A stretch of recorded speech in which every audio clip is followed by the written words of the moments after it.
All right, good afternoon, everyone. Welcome to this August 17th meeting of the Oakland Economic Recovery Advisory Council. We are so pleased to have all of you with us today. We have a busy schedule today, so I'll go right into it. Staff and the working groups and all of the advisory council members and our working group leads have been really hard at work drafting an interim advisory report to memorialize a lot of the recommendations that you all are making. So I'm going to spend the bulk of the meeting today walking through that. We're also very fortunate to have the Vice Mayor Larry Reed with us today, and the mayor is going to be joining us shortly. So I'll start by sharing the agenda. So as I mentioned previously, our main agenda for today is to really share the draft of the interim recommendations that have come out of all the work that this council has been doing since we started meeting back in May. So that'll take the bulk of the meeting. We do want to make time while we're presenting that. We're going to have a number of presenters, primarily the working group leads and the members of our coordinating committee who are going to be sharing out different portions of the recommendations in the presentation. But I want to make sure as we're going through the presentation, we want to have participation and comments and questions from this council too. So please feel free. We'll take a moment to pause. Each presenter will pause at the end of their section. And if you have questions, please feel free to unmute yourself, put a hand up, or put a question in chat. You can put questions in chat at any time, and we'll be sure to track those and try to address them and make space for topics of discussion.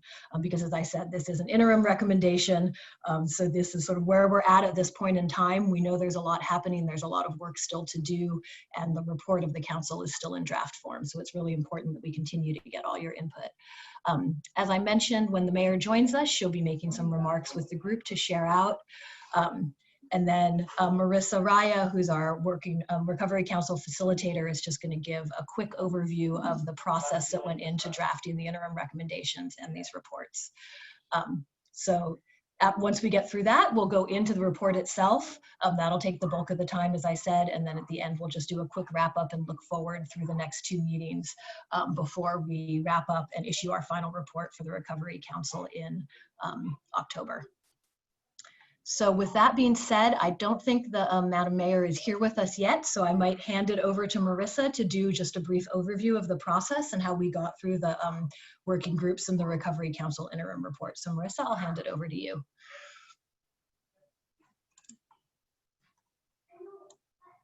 You are on mute, Marissa. Oh, I'm unmuting you. Thanks for taking care of me. Hello, everyone. Thank you so much for joining us for our August Recovery Advisory Council meeting. I wanted to just start off by re-identifying the working groups where the bulk of the dialogue between members has occurred. We did start off with our 5 working groups, 4 based on the state of California's phased reopening, and 1 cross-sector working group, all of which contain both businesses and workers.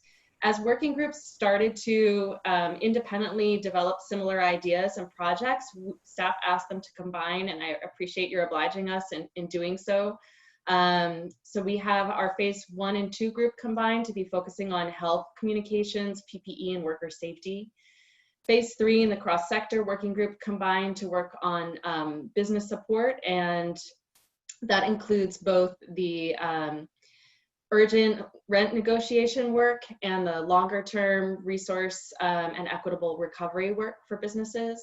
And then our phase 4 working group has just held on and stayed together. They are sort of independent in that the tourism, culture, and arts organizations that are in the last phase to reopen are under the most, I think, difficult in some ways task of re-envisioning, how to operate while continuing to shelter and without, being able to gather large groups of people. So that group has continued on. Could I have the next slide, please? I wanted to let you know how we came to the recommendations that are in the interim report. So for the last 3 months, we have surveyed you on priorities, and recommendations have surfaced in the full advisory council meetings and in the working group discussions. So staff tracked those and noted which recommendations were shared by 3 or more working groups. or after merging, were put forward by the consensus of an entire working group and then reviewed by the advisory council. So the recommendations in the interim report that we're going to cover today all met that threshold. We are still getting feedback from the advisory council on the interim report. It's really important for us that we capture your voice accurately, and staff have given a deadline of this Wednesday. We would love to hear from you by then, because even though this is an interim report, we also want to be able to communicate out to the public about what the advisory council has been up to. At the same time that we've been working on this communication, staff has been following up on those recommendations, and advisory council members have been very busy. So we've included that as next steps related to each recommendation.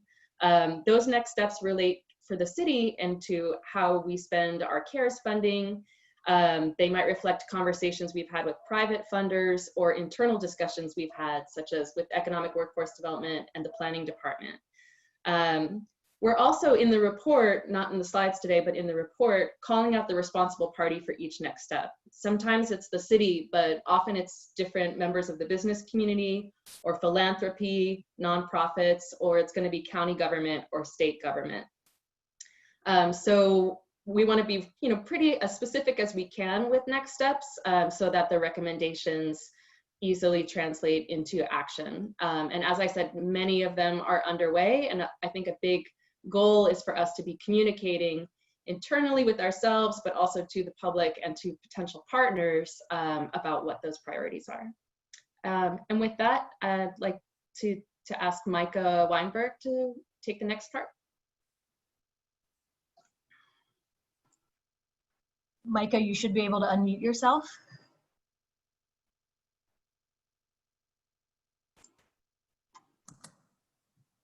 Okay. Thanks. I mean, I don't have that much to add. I just wanted to underscore the draft nature of this report. It is an important value for us to be collaborative. And so we want to share this with this group sooner than later. But it's not the final, it's not even the final interim report. It's, a document that we are collectively working to get to a good place. So please sort of, react to it as such and understand that, we really are sharing this with you earlier in the process so that we can get this right, rather than kind of secretly working on something in a back room for 6 months and then providing you with glossy copies of a report you didn't get a chance to review. So that's just one thing that I, wanted to make sure that folks understood. And then, really the only other thing is really want to appreciate the terrific work that that staff has put in on this, that Alexa and Marissa and Brandon and everybody else who's been involved in making this happen, and just to that everybody knows how tirelessly they've been working on this.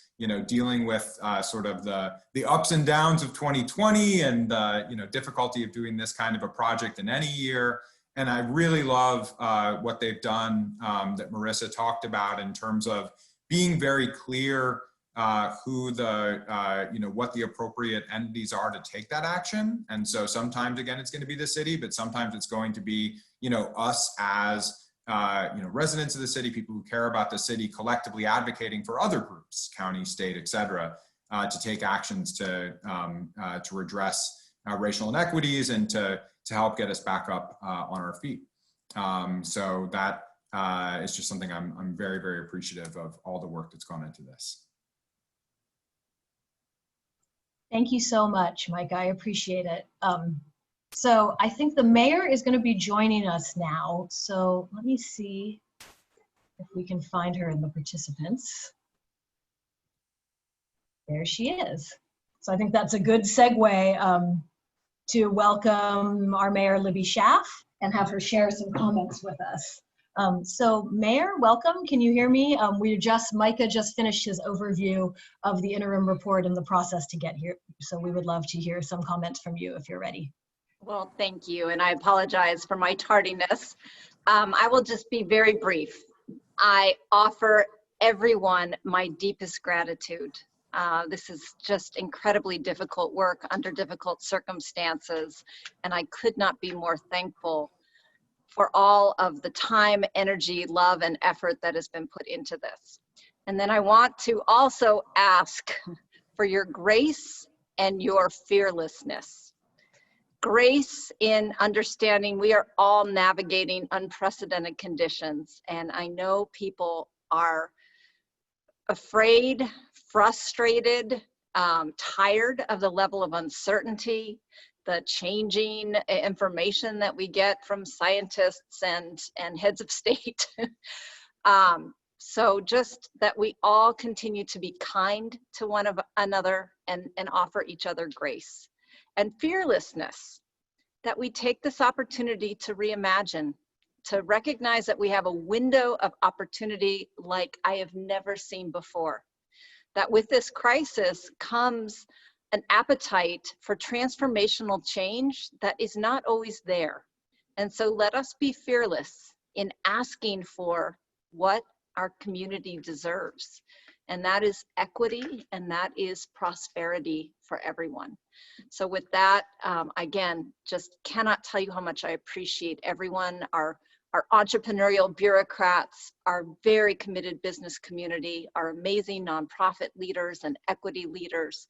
Just this whole community is so resilient Oakland. So with that, I'm very excited to hear these initial recommendations and hear a robust discussion about them. Thanks.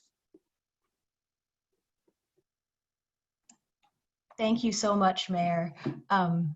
So I think with that, we will head into the actual report itself. So the first section that we're going to be sharing is a data overview. Some of this data you've seen before, some of this is new. And so I think I'm going to be handing it over to Jeff Belisario from the Bay Area Council to walk us through some of these slides. So Jeff, you should be able to unmute yourself. Thanks, Alexa. I think, I'll be extraordinarily quick here because I think what we were largely trying to do was put some numbers behind both the health and economic disparities in the city. And I think one of the key caveats here is that a lot of the data that we're working with comes from 2019, which is totally not applicable anymore. So we did our best to find data points and do interpretations that would allow us to kind of get a point in time estimate, but also look ahead. So what we're showing here on the left side of your screen are basically unemployment claims by zip code in the city of Oakland. And then on the right side are COVID-19 positive cases by zip code. And you can see kind of the darker shades largely in East Oakland on the COVID-19 cases, East Oakland, West Oakland on the unemployment, just to kind of get a sense of the geographic disparities, both on the economic and the health impacts of COVID-19 in this recession.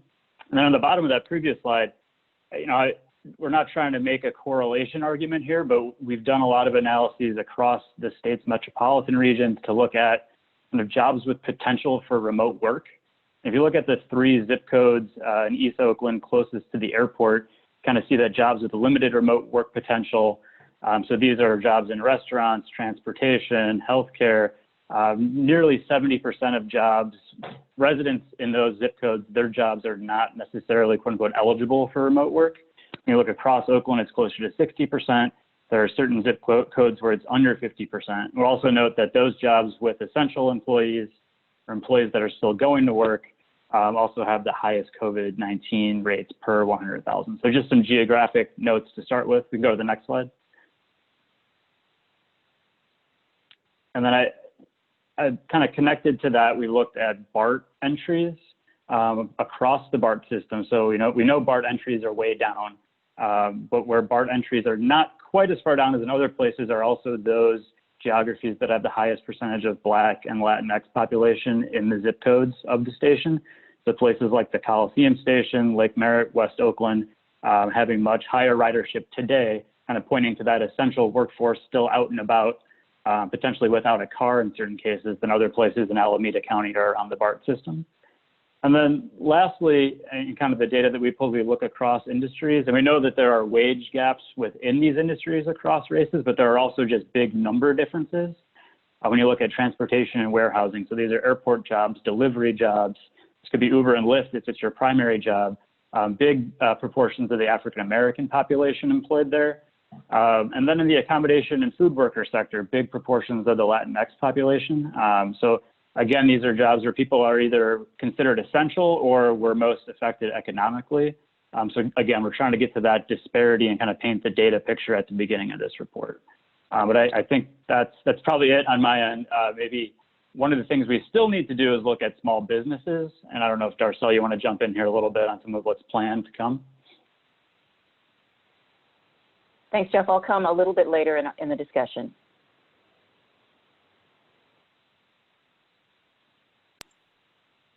Okay, thank you so much, Jeff. And yeah, thank you, Darcel. We'll have Darcel a little later in the agenda. This final slide is one we saw previously, but just wanted to share this following up on what Jeff just shared. This is from a study that came out in June from the National Bureau of Economic Research about the impact on small businesses. Just underlining, as Jeff was, explaining sort of the urgent need for immediate support and looking at some of the impacts. You could see here that, as of June 2020, the data was showing that 41% of Black-owned businesses nationally had closed permanently, 32% of businesses owned by immigrants, 32% of Latino-owned businesses, and 25% of women-owned businesses. So that's just some national data, again, to underscore the data that we just shared. And with that, I'm going to hand it over to Jose Corona, one of our co-facilitators, and he's going to walk us through the next few slides. Jose? Good morning, everyone, or actually good afternoon. The days just blend now. Sorry about that, it's an afternoon. Thanks again for everybody for being on today. I am going to talk about mostly the work that we did around the tenant and landlord negotiations. So some of you on this call participated in those discussions. We did it in two phases. One was we had conversations with small business owners separately. So we had one call with about 30 business owners to give us your feedback around how this pandemic and the closures were affecting your business, and to get your perspective around whether you were in current negotiations or were thinking about negotiating with your current landlord. So we got a lot of feedback from business owners, and we also had two separate conversations with a total of 19 landlords, from individual landlords that own their own building to institutional landlords that own multiple properties within the city of Oakland. What we definitely found out were that in short, it's a really complicated issue. So first and foremost, there's 6 points that I wanted to point out. The first one is that the best situations that we heard are when landlords and tenants are working as partners. And I just preface that by saying that it wasn't 100% that, but where we heard both from the small business owner and the landlord, when both parties were working as partners and coming to the table to negotiate around restructuring their rent or lease agreements, it was a good situation. When each of the parties, where landlord and the tenant were coming at the table versus each other, it was not going well. So I think the first point that we wanted to make is that, and again, this is just an overview right now. We actually want to make a broader overview. We have a presentation that we'll send out to the whole group that Michael Bush and I are preparing, alongside a small report that has a lot more detail than what I'm going to tell right now. The second point was that the landlords themselves were very diverse. And mostly around capital structures. There's some small business landlords that actually are a small business themselves. So they own their building and that's their primary income. And then there's others that own the building alongside other investors, like banks or private equity investors. And what we found out in those discussions were actually the ones that were owning buildings with other partners, like banks or private equity investors, were actually had more flexibility.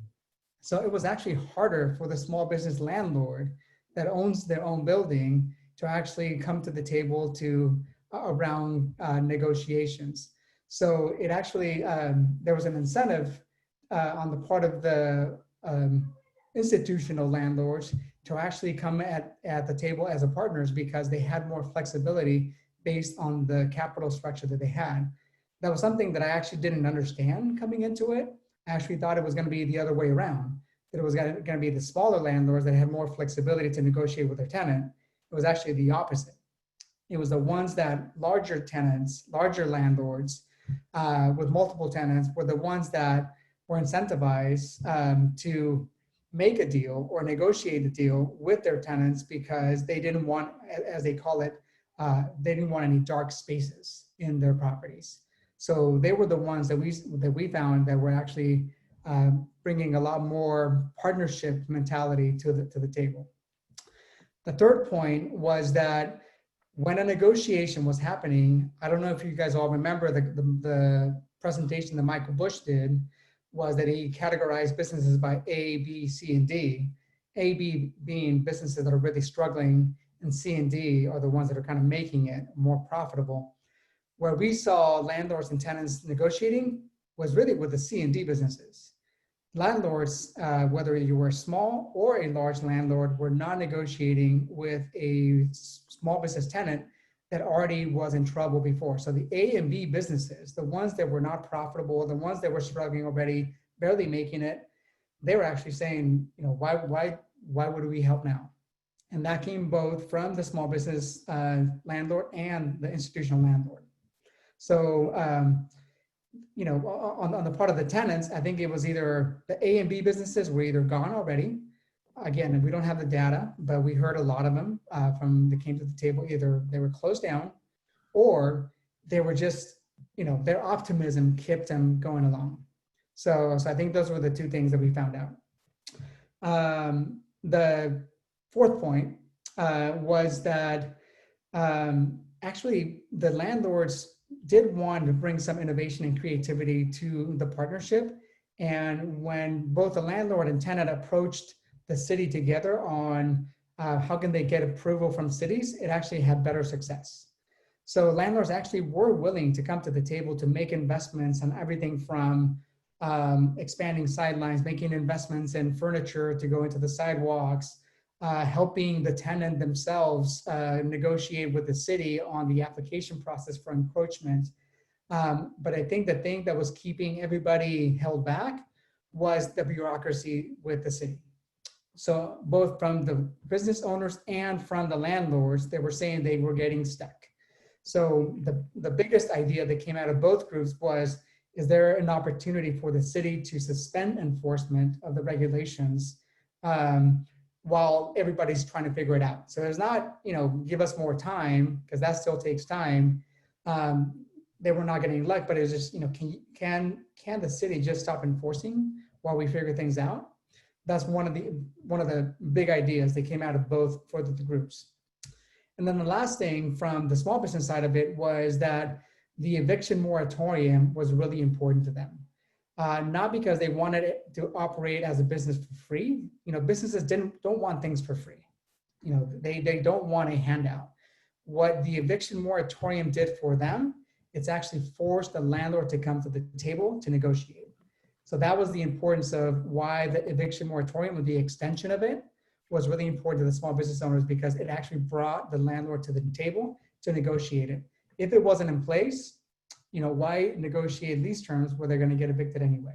So I think that became really clear from the small business perspective, that a big recommendation and advocacy to maintain the eviction moratorium.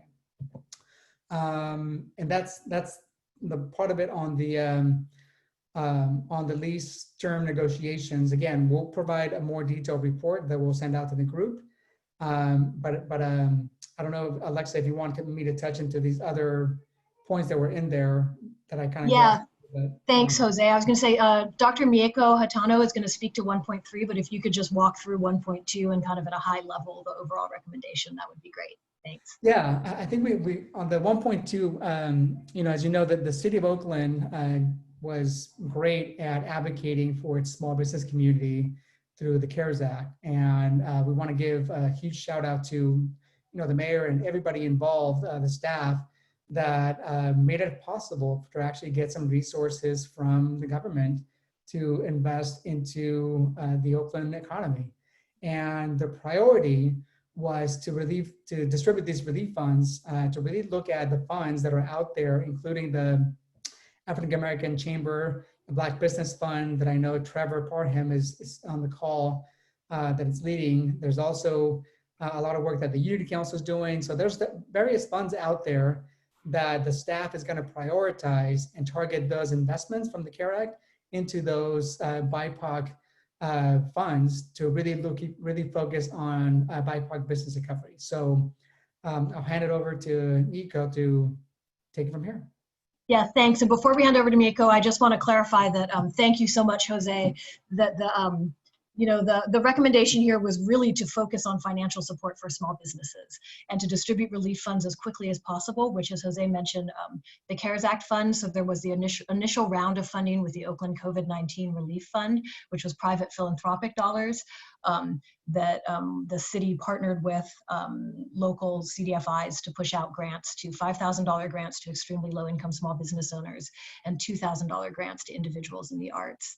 The CARES funding that we've discussed here and that Jose mentioned is actually federal funding coming to the city through the state, and the city is working very actively to push those funds out through some new grant programs that we're hoping to debut at the end of the summer. We're working with the intermediary CDFIs to set up the grant programs now. And we're hoping to have those out by the end of the summer. And then the recommendation that's come very strongly out of the Recovery Council too is just given the data that Jeff and others have shared and that Darcel will speak to, there's a real need to target funds specifically for the BIPOC business recovery as well. And we wanted to highlight all of these private funds that have been set up with philanthropic dollars and private dollars, so not government funds, to support these different small business needs in our different ethnic communities and a lot of the great work that's happening through the ethnic chambers and other organizations. So I just wanted to clarify that. Thank you. And with that, we will hand it over to Mieko to talk about 1.3. So Mieko, you should be able to unmute yourself. Thanks. Yes, thank you. So continuing on to 1.3, sustain Oakland's artists and cultural organizations. With that piece, we are exploring the flexibility in permit and public safety fees for cultural organizations to use outdoor space safely. I think that's something that's really, really important in that our art and culture community is not waiting for city, county, or state guidelines to come out before they start doing some things. Some of you might be aware of many of some outdoor festivals and other types of activities that are being advertised on social media. Invitations are being sent, people are showing up. And so I think one of the issues that we're finding with phase 4 is phase 4 businesses aren't always going to be waiting for phase 4. They are making the determinations based on guidelines and making those safety guidelines for themselves, kind of taking from other sectors in phase 1, 2, and 3 and applying it to themselves. I don't think it's to say that it's any less safe. I think that most of them, as I can understand and can see, are utilizing those guidelines as best they can to keep themselves and others safe. That said, there's a vacuum currently in leadership for guidelines for these types of activities. And so I think that one of the things that we really need to be doing is looking at what are the funding needs so that we can create equitable opportunities for all of these businesses and organizations who are going forward, and in some cases individuals, because there is a vacuum. Part of resilience and health in our community is based on being able to express yourselves together with your community, to not be isolated. And so realizing that is going to happen. It is not something that anybody can stifle or stop. And certainly we don't have the resources in Oakland or Alameda County, I think, to go around and stop every type of activity from happening that could be unsafe. And so one of the things that we really like to see is having examples of safe performances, having guidelines for those, and of course a recommendation from the county continuing to say that we do not recommend gathering of more than so many people, but if it's going to happen, it's going to happen. How can we ensure that the safety of the attendees, of the business owners, organization participants, and employees are all safe? Again, it's inequitable in the sense that many of these businesses are doing so just to really survive, to keep their business, their arts business, whatever it is, going. And so, they might not have the resources of some larger organizations, for example. And certainly the insurance aspect, from our perspective, gathering large groups of people together, that's an insurance piece. Workers' comp, all of that.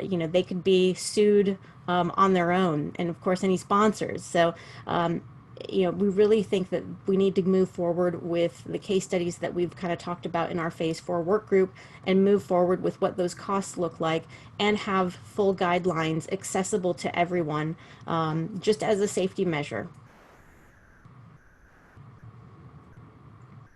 Thank you so much, Mako. And I want to pause before we go to recommendation area number 2 so we can have a discussion, but I just wanted to sort of build on what Mako was sharing, that I think, the city really is prioritizing is sustaining our artists and cultural organizations. We recognize that not only are, as our cultural affairs manager, Roberto Bedoya, always reminds me, not only are our arts and cultural organizations an incredible small business network of their own that's a real driver for Oakland's economy, but it's really essential to this sense of belonging and identity that we have here in Oakland. And I think the city is really committed to, as we understand the issues, I appreciate you raising those issues, Miko, with, sort of the safety of in-person gatherings.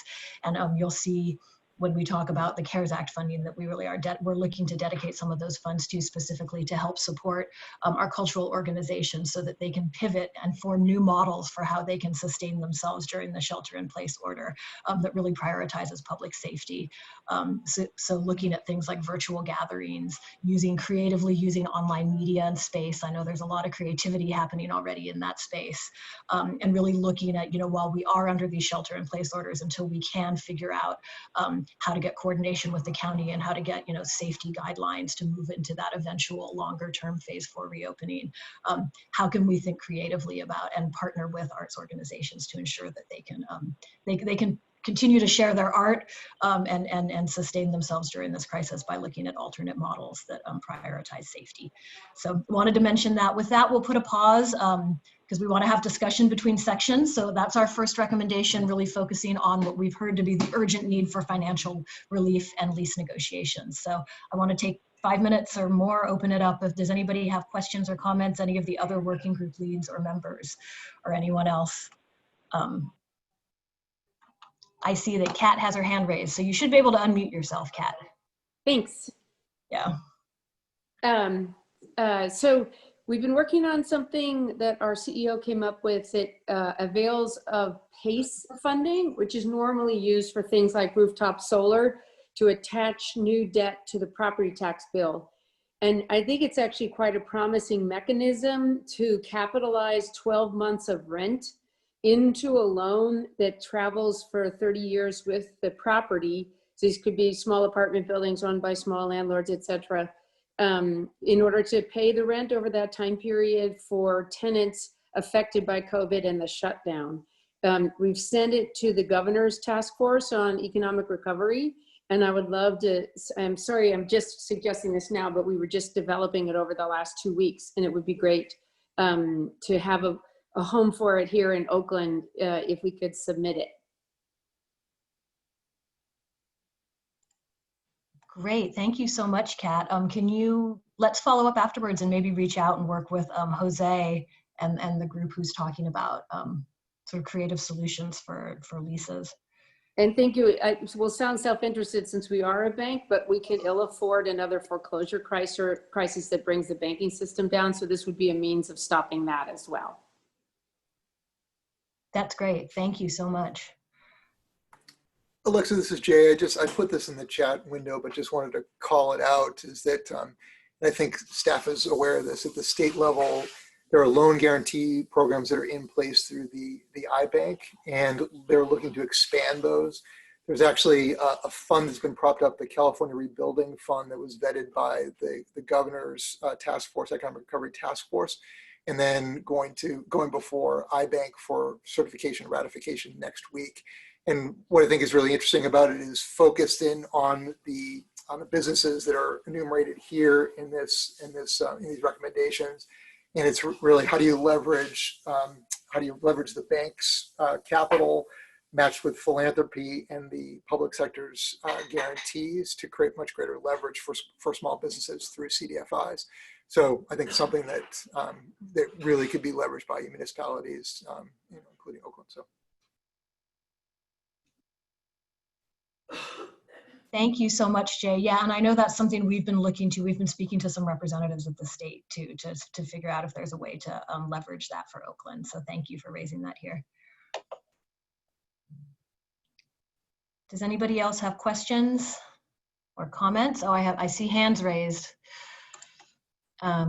So Josh, Simon? Yeah, very briefly, I just wanted to acknowledge the work and of the planning department, Bill Gilchrist and his team, and with Alexa and Marissa, looking at how do we, as Jose was saying, relax some of the enforcement on some of the rules so that we could begin innovating with the use of retail space.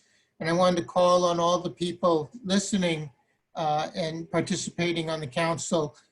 If you know of businesses that are looking at new ways of doing business that are bumping up against the code, we're collecting those information to find out how do we make the modifications so that as we come out of the pandemic, there's new ways of using ground floor retail space and making sure that we don't end up with a lot of vacant space so that there's space for people to work.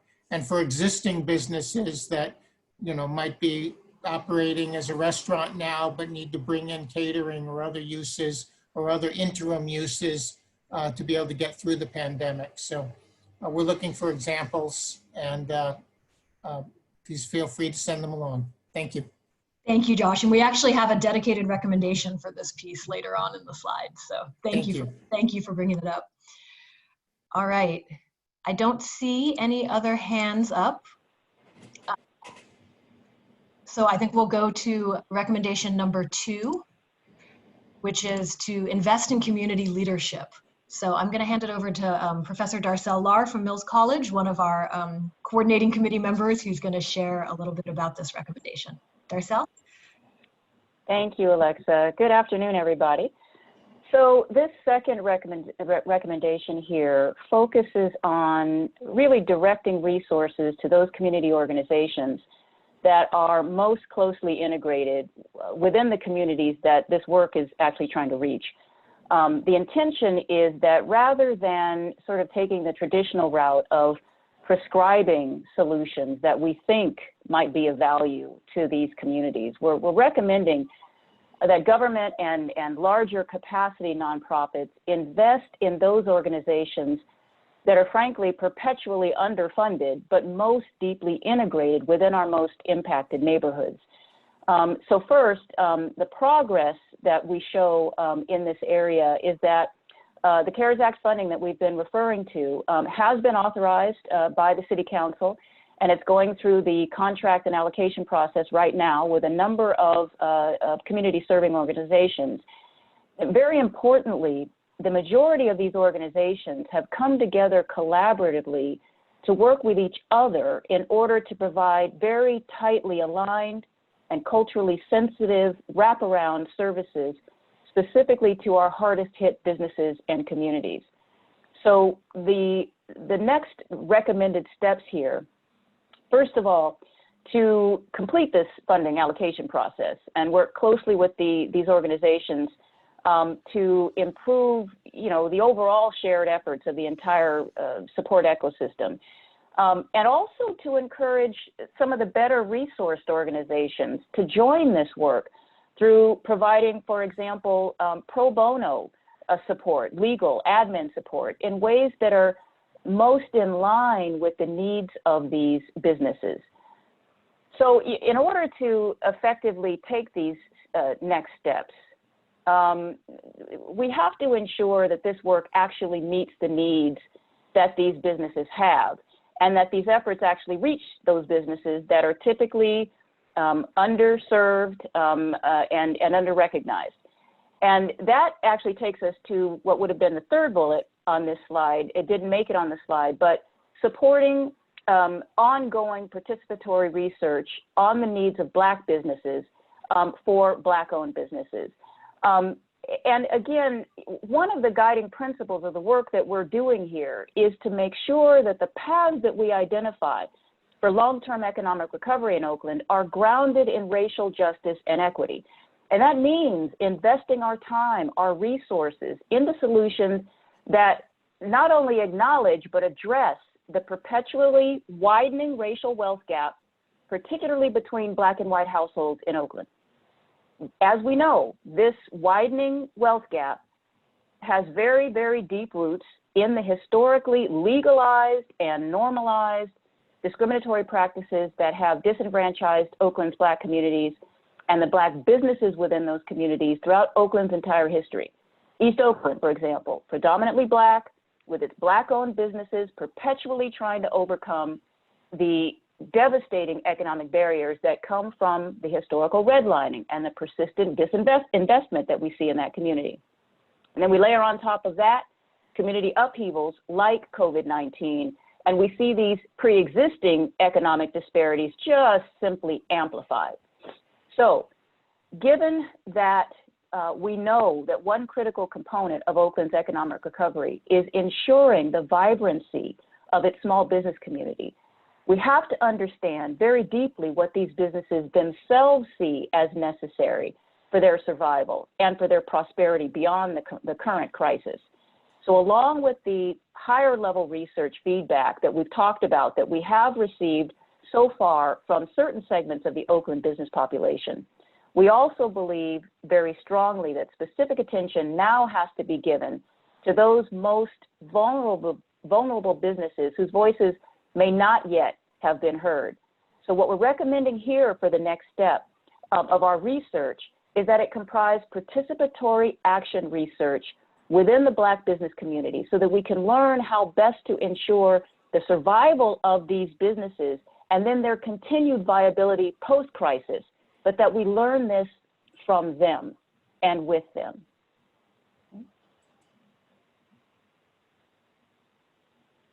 Thank you so much, Darcel. And we really appreciate your leadership and expertise on the council too. It's really been amazing. So I guess we'll pause again here and take a few minutes. Does anybody have any questions or comments on recommendation number 2?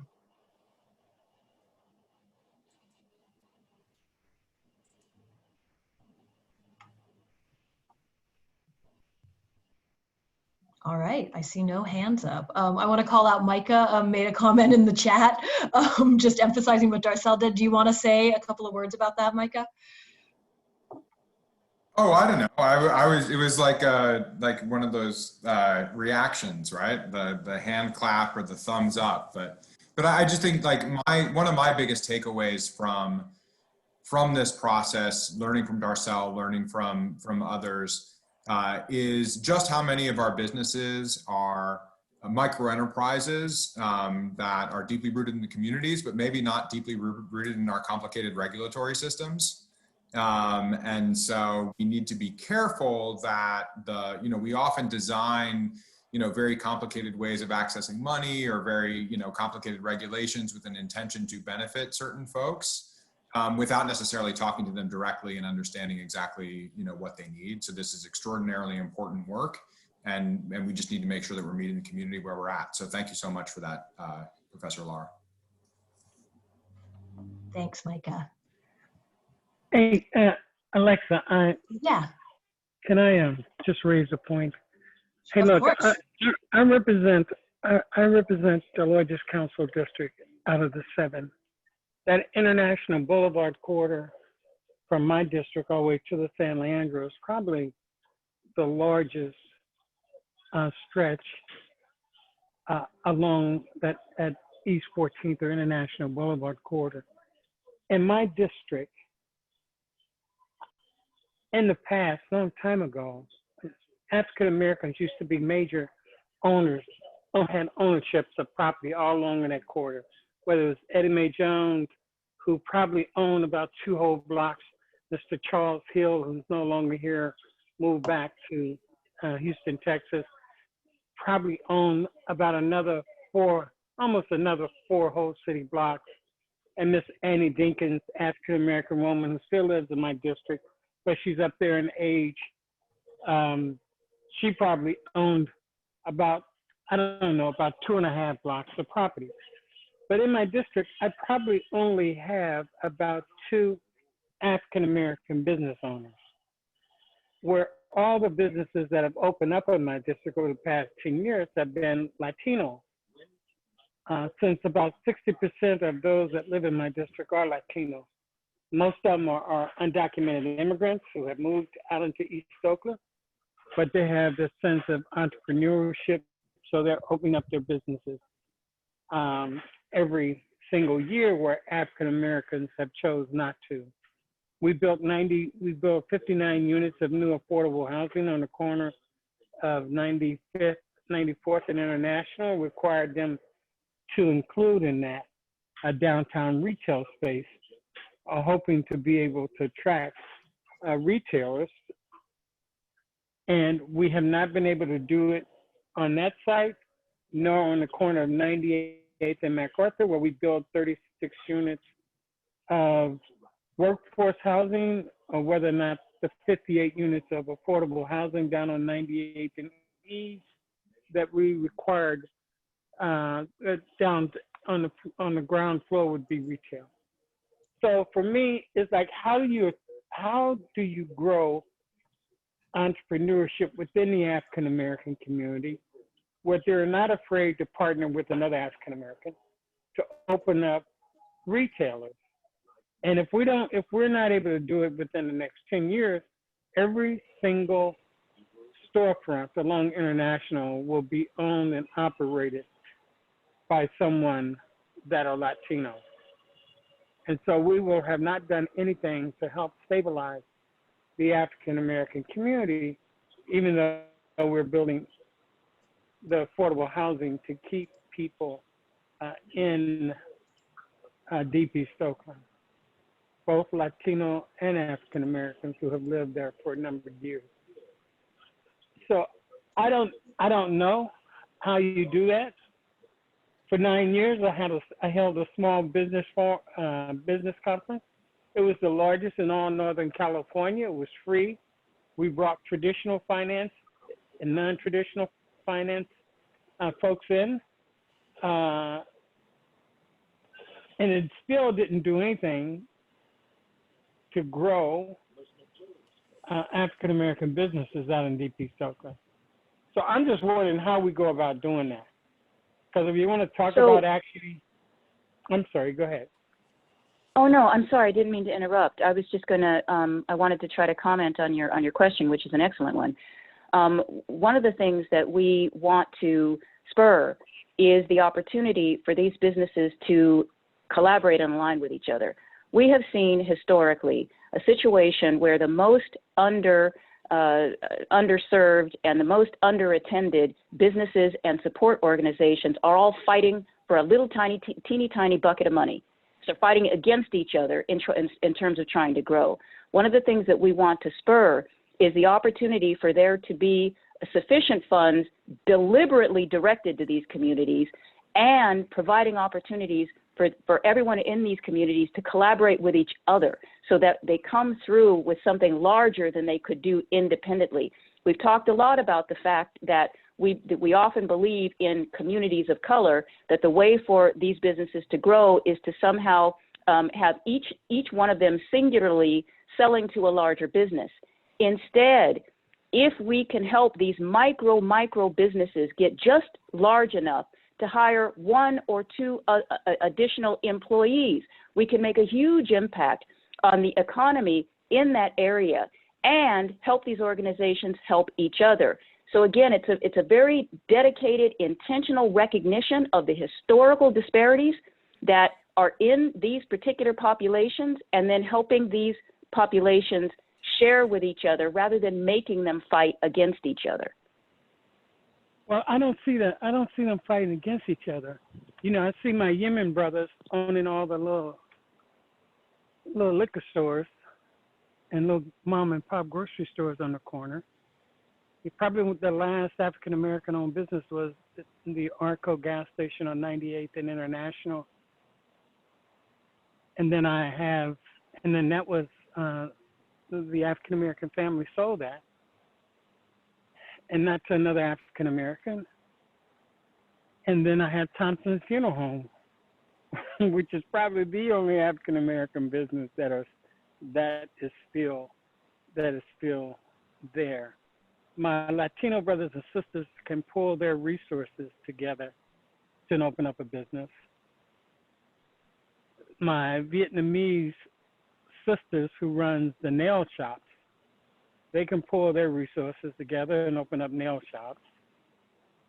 My Indian brothers, my Indian American brothers, and sisters, they pull their resources, and so they own all the hotels along the Hagenberger corridor.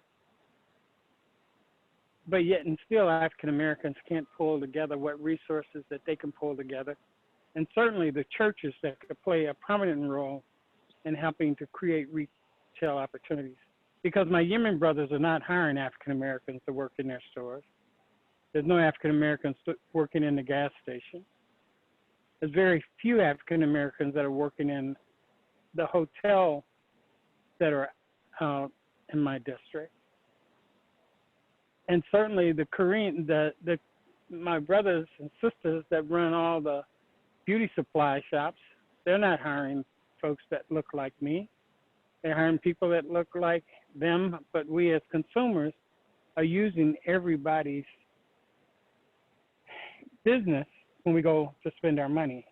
So it's been very frustrating to me to try to get folks to pull their resources together and open up businesses and hire folks that look like me. I don't know how we do that. I just don't. We haven't been able to do it in 24 years. Even with the most successful small business symposium in all of Northern California, all the non-traditional financing folks that we brought together along with the traditional financing people. I just don't know how we do it, Doctor.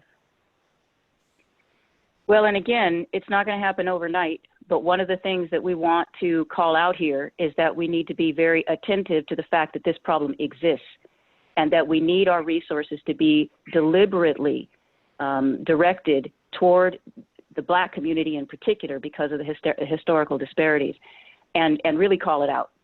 That's where we need to at least start, and that's what this conversation is helping us do. Yeah, we're not hiding behind this conversation right now. So thank you, Alexa. No, I was going to say thank you, Vice Mayor Reed, and thank you so much, Professor Lauren. I see Carolyn CJ from the Black Cultural Zone has her hand up, and then Dr. Jennifer Tran from the Vietnamese Chamber. So CJ, you want to go next? Yeah, thank you. You know, I'm native, born and raised in East Oakland, and I totally remember everything that Vice Mayor Reed is talking about from the transition of Black businesses actively into where it is now. And I know some of the efforts that the Black Cultural Zone is involved in terms of collaborating and bringing people together. Our Liberation Park at the corner of Foothill and 73rd is dedicated to highlighting Black businesses, incubating them, farmers, retailers, and vendors. That farmers market starts on September the 6th. I think we work closely with groups like East Oakland Entrepreneurship Forum and the Black Economy Network to specifically focus on identifying where we are, what resources are needed, and how we can really build a strong Black economy. And I do think it's important what Professor Darcel said is that people have to understand that amidst all that's going on, even with how COVID is reaching across several communities, that we have to unapologetically, all of us, center investments in the Black community and Black business, entrepreneurship, and workforce development.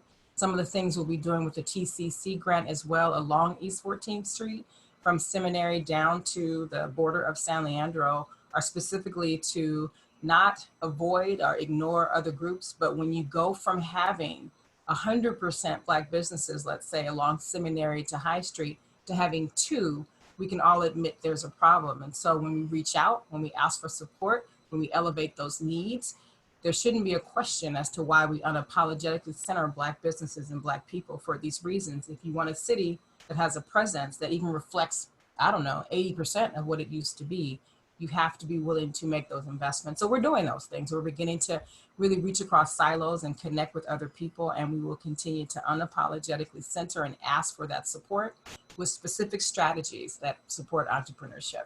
Thank you for allowing me to talk. And you know, CJ, you know, I support you 100%. But it's going to be a real challenge. Because I'm telling you, we would have 2,000 people that'll come in and attend our small business symposium.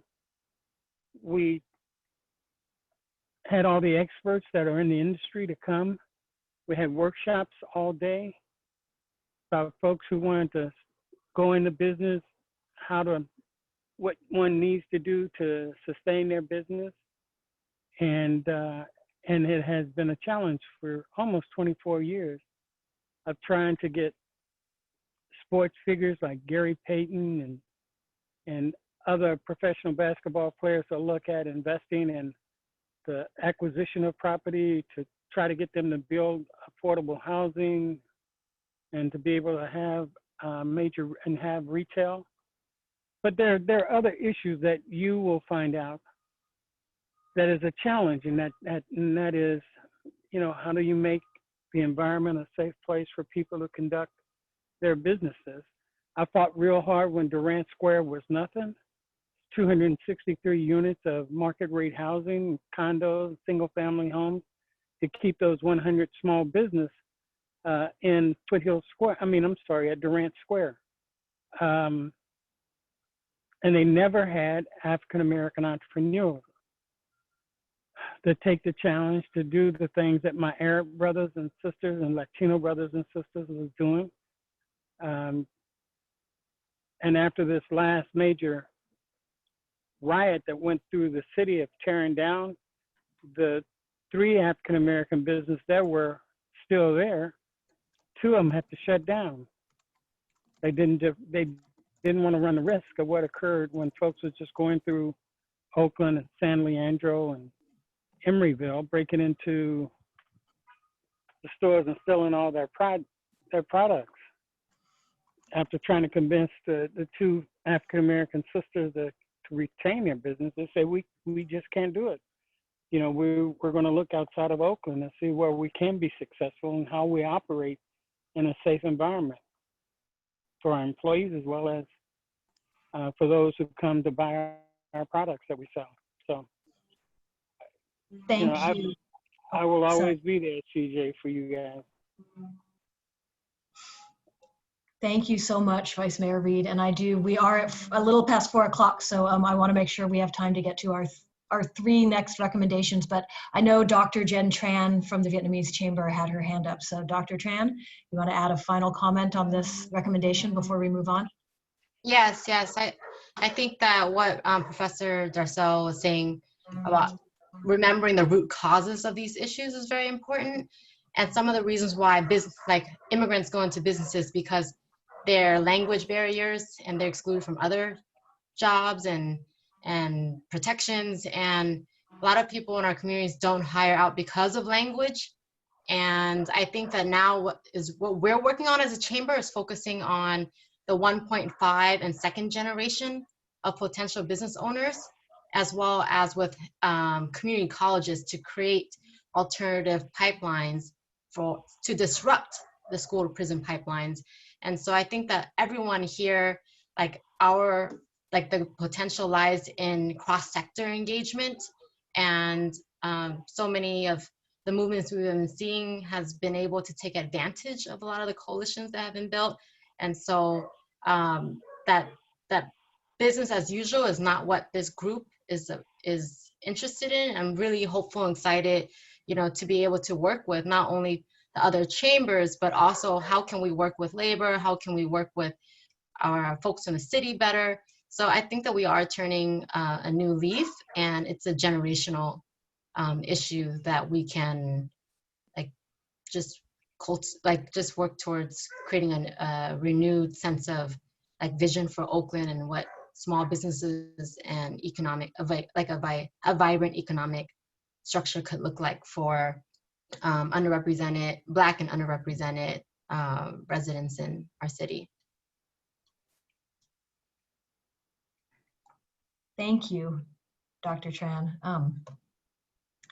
All right, so I see no more hands up. We'll move on to recommendation number 3, and we're going to hear from Ari Takata Vasquez with the Oakland Indie Alliance. Before I hand it over to Ari, I just want to acknowledge another one of our co-chairs and coordinating committee members, Barb Leslie, who leads the Metropolitan Chamber of Commerce, did a lot of work around this item 3.1. Unfortunately, Barb couldn't be with us today.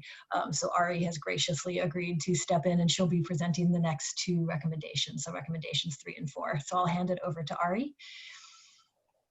Hi, everyone. So for recommendation number 3, I think what we're really getting at is both clarity and access, right? So we're talking about clarity in terms of what's required for safety with COVID. So one of the things that happened there was creating safety posters to create uniform, easily readable signage that were distributed to, a number of different businesses.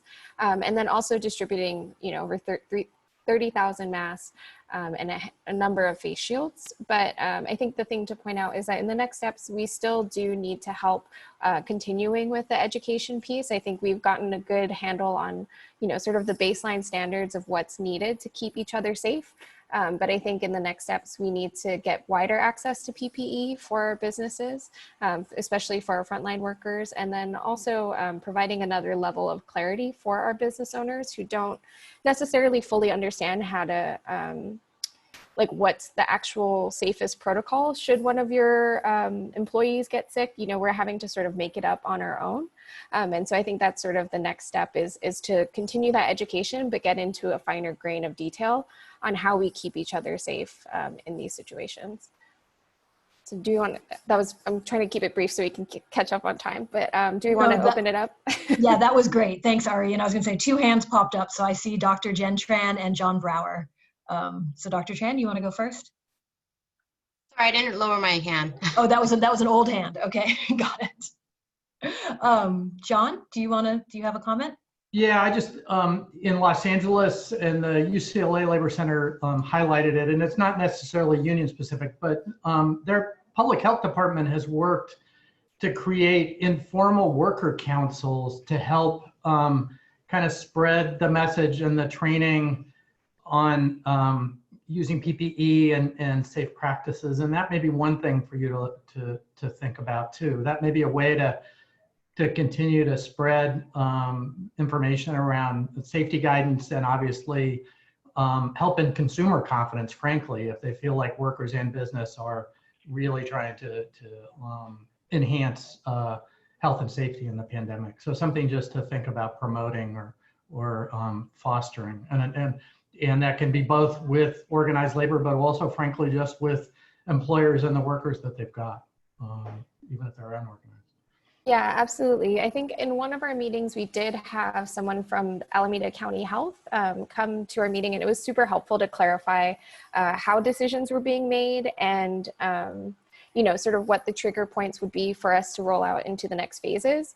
And I don't want to get too much on a tangent, but I do want to highlight that in some ways the county has been a little bit tricky for us to work with because, that Friday we had a meeting with them. We felt very confident about the next steps, and then the state came down with something totally different. So it's like we get one level of communication clear and then another is sort of wobbly. And that's, we're all doing the very best we can. But I do agree that's like a point where we could use like a lot more clear communication, like not just from the city, but like from the state to the county as well. Yeah, just echoing that, Ari. I know I think we called out, and it was one of our sort of higher level observations that it's really become clear through this process that ensuring tighter coordination between the city and the county and sort of the county and the state is really it's always important, but I think it's never been more important than during this crisis. And I think, as you said, there's a lot of good people working overtime to do their very best, but I think there's a lot of room for improvement too, and we've seen that. So we're definitely working to keep channels of communication open with the county. And I think we have learned a lot through this process and through working with the Recovery Council too. So hopefully it will just keep improving. And thank you, John. I was going to say, if you have specific information or examples about sort of how they set up the worker groups in LA that you could share, that would be really helpful.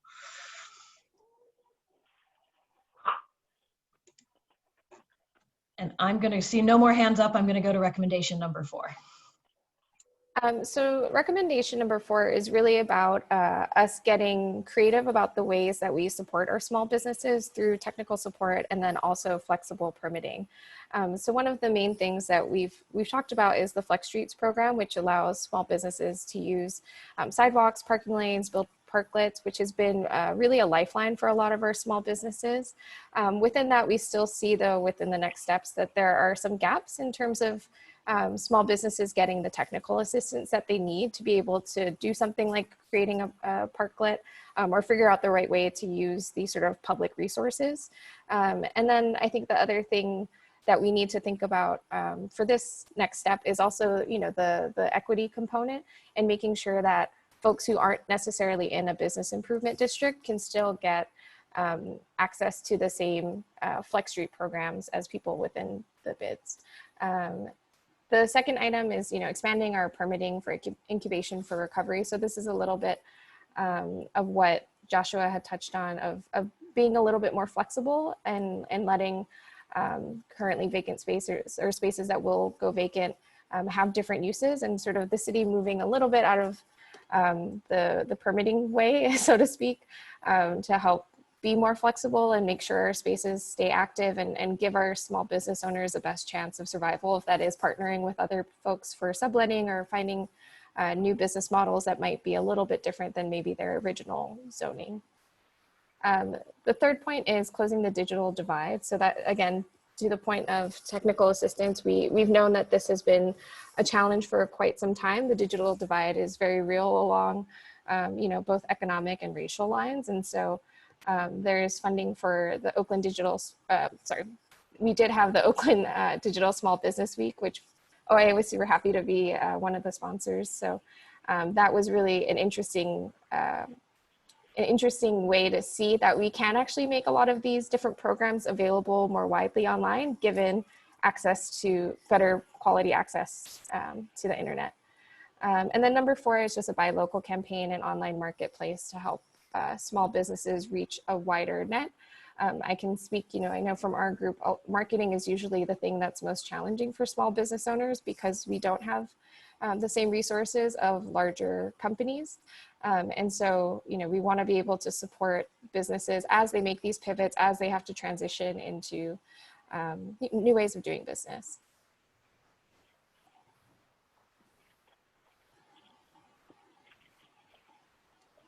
Thank you so much, Ari. So we'll pause there. We're actually doing pretty good on time now. Thank you, Ari. Does anybody have any comments, any questions? I saw some great comments in the chat. Thank you, John, for sharing the link, and thank you, Mayor. So does anybody have any questions or comments about recommendation number 4?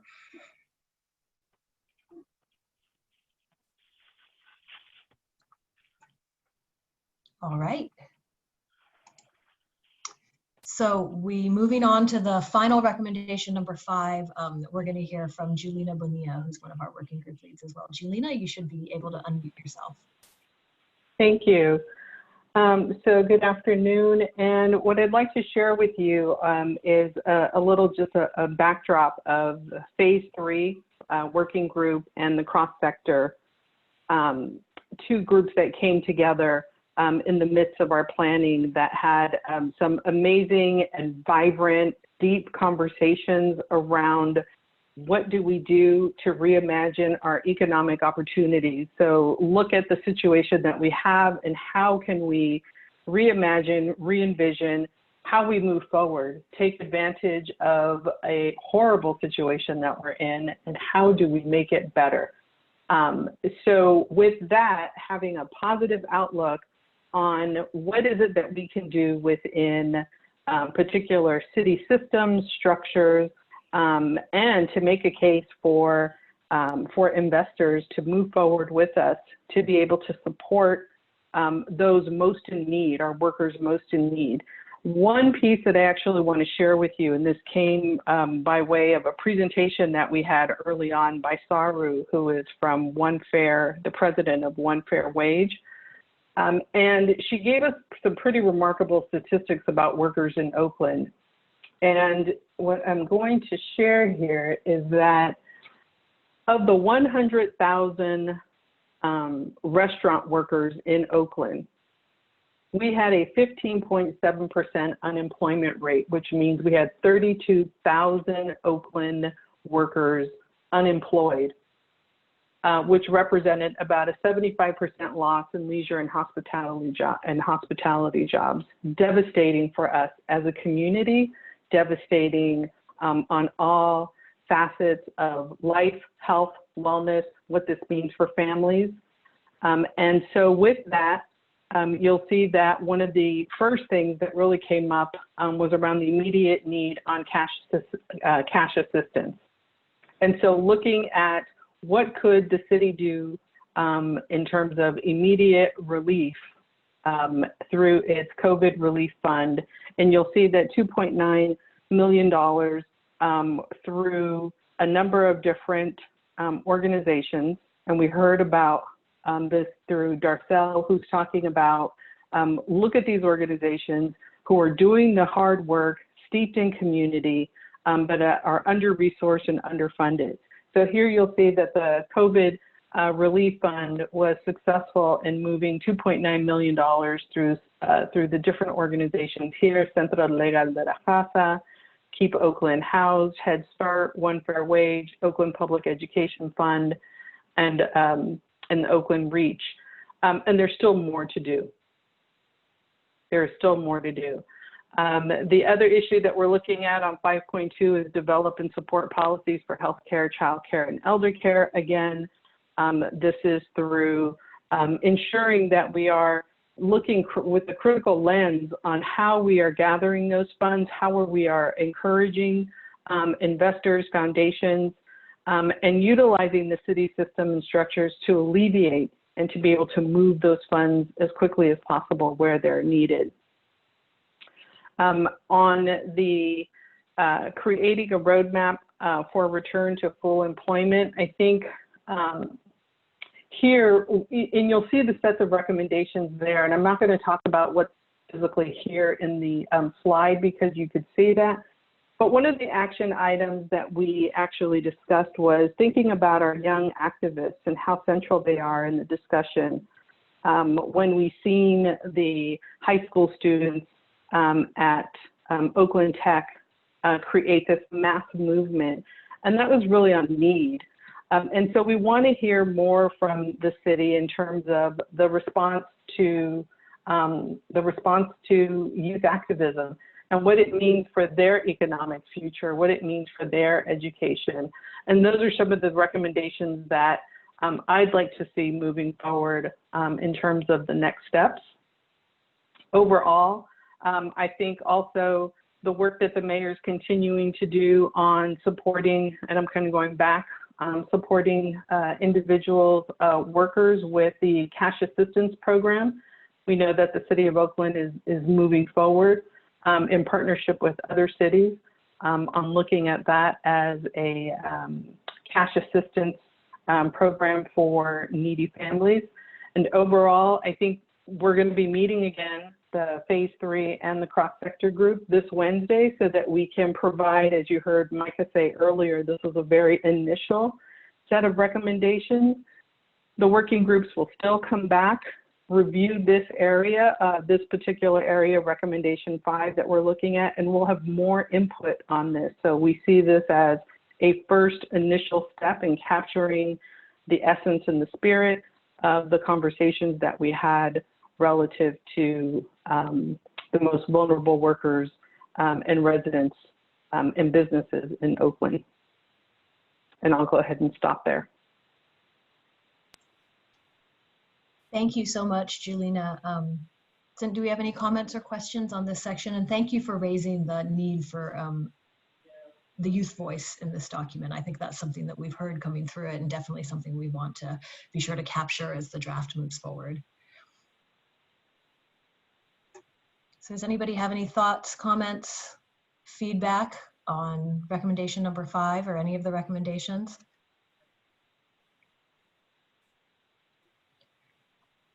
Since we have just a minute, I wanted to jump back to, the mayor mentioned in the chat, just adding more information about looking at flexible zoning. So I just wanted to highlight, as Josh Simon from Abaldsea mentioned a little earlier in our discussion, we have had a few great meetings with Abaldsea and Regina Davis from SUDA and some of the working group members that building and planning have participated in. We had one as recently as last week. And so I think what's shaping up there, and Bill, feel free to chime in, is, looking at different alternatives to allow for more flexible zoning. So we're looking at pathways to do that under potential sort of city actions, like potentially a city administrator's emergency order or an expansion of the existing emergency order, and looking at flexibility around things like conditional use permits. Or some modifications to the city planning code, sort of knowing that, it's not in anyone's best interest, developers, the city, business owners, to have a lot of long-term vacancies in our storefront. So I think we really are pulling together a good group to think creatively about, I think as someone said, how the city can get out of the way and maybe help enable a more streamlined process to allow some flexibility here. So I don't know, Bill, if you have anything to add to that process or that comment. No, I think that's a fair synopsis, Alexa, and it was a very good working session that we've had. I would just say maybe 2 categories of approach. One, in leaning in on the executive orders to see what we can do quickly. What arrangements, modifications around rules and regulations, particularly when they relate to CUPs, things of that nature. Can we go ahead and get ahead of that? And then we also want to take a look, I think, longer term. One of the things that was really interesting in the conversation is even looking past the COVID.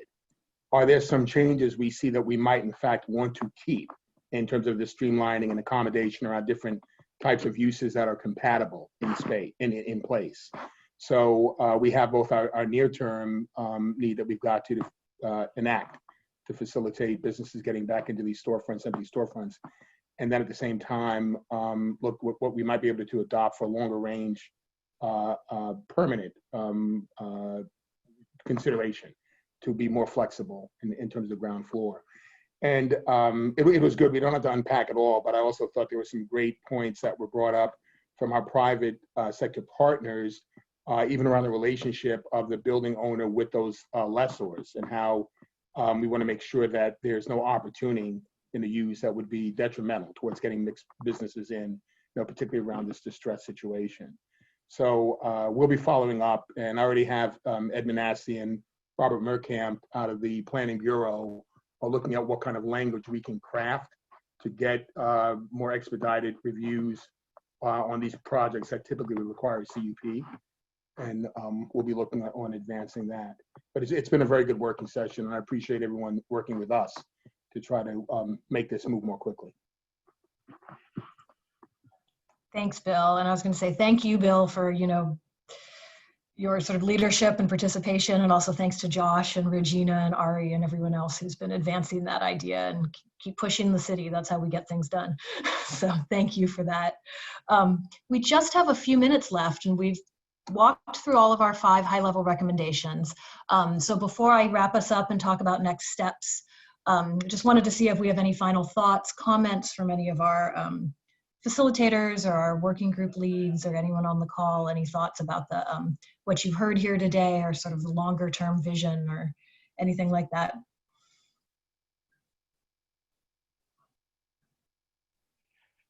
Okay. This is Larry. And trying to, Bill, how do you, if you drive along International Boulevard right now in my district, you see there's a lot of auto repair shops. A lot of the cars that are worked on in that along that corridor wind up being dumped out in the residential neighborhoods of my district. And OPD is scrambling, trying to remove those old raggedy vehicles. How do we limit the use of any additional automobile repair shops along International Boulevard?